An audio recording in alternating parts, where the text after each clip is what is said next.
Last game, I want to talk about certainly no hate being passed around in this game. Iowa State's in an absolute dogfight with Central Florida, and Ames at night. Rocco Beck started off pretty shaky, and then when the lights got bright, I thought, boy, UCF better not give Rocco Beck the football again, and they did, and he made him pay for it. Rocco Beck down the stretch, unbelievable. Utah or Iowa State wins. That last drive was incredible, Brandon. It felt like they were done. Uh, and somehow they got it going. I want to give Harvey of UCF a lot of credit. Oh, he He was is unbelievable. such a good tailback, and he had a great game. He really Iowa State's linebacking depth is pretty limited, and he was outstanding all game. But for Rocco Beck to engineer that drive, no timeouts, and find a way to get it done was incredible. And talked about how for BYU, their comeback fans will never forget. For Iowa State fans, they'll never forget that comeback either. That was only their fifth game in school history, Brandon, that they played as a top 10 team. And they're 1-3 in those first four games. And they probably easily could have been 1-4 after last night, but they Very easy, yeah. found a way. Am I ecstatic how they played? No, not necessarily. If UCF had a more dynamic passing attack, I think they could have won. Rocco Beck throwing multiple pick sixes, not exactly great on that one. It's not a winning formula. No, and they did get lucky. I'll put it bluntly. UCF absolutely made enough plays to win. No question about it. I won't lie about that. But this season's been very different for Iowa State.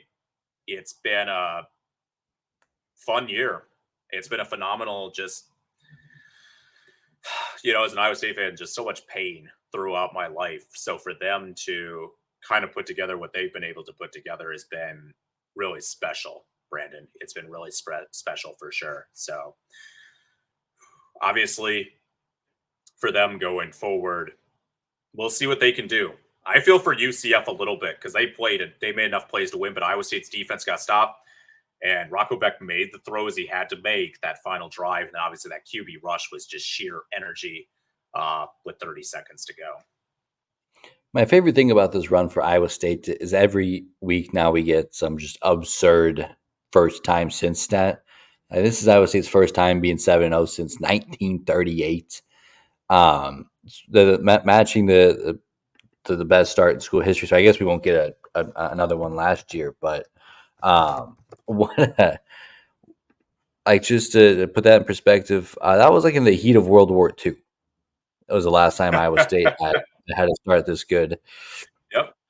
Yeah, we're still in the Great Depression. We're still in the Great Depression, Brandon. We had FDR as president, and life was pretty difficult. And I think, Iowa State will have a bye this upcoming week. I think it's a good time for a bye because I'm sure the coaching staff was not ecstatic with how certain things played throughout the game. So I think this is a game where you're happy you won, you celebrate the win, but you're going back to the drawing board and saying, hey, this November slate, we got 5 games and we've got to be sharp from day one. Otherwise, we're not going to be as lucky next time. And they won't be. I mean it. They play enough tough teams down the stretch that'll make them pay for those mistakes next time.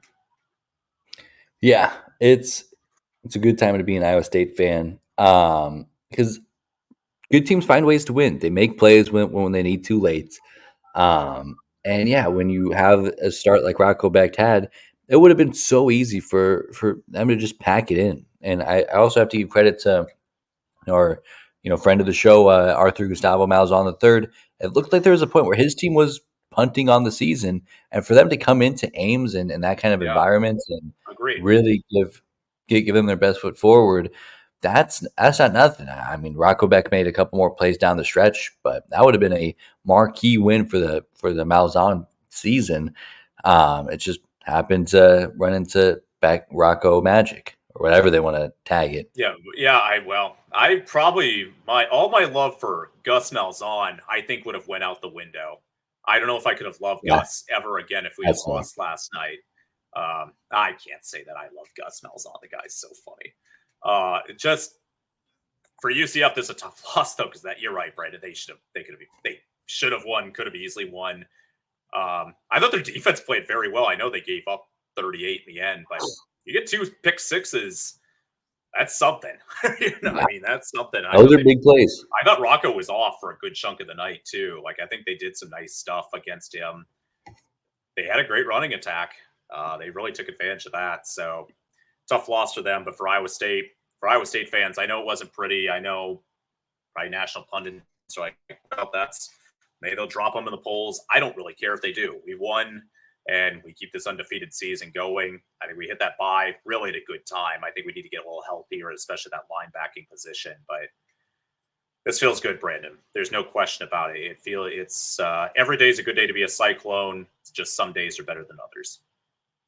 Top 10 football team, top 10 men's basketball team, top 10 women's basketball team. It's a good time. Going cross country in there, a little garnish. A lot of people say, I'm telling you, you go to Ames, Iowa, it's a special place, ladies and gentlemen. It's a special place.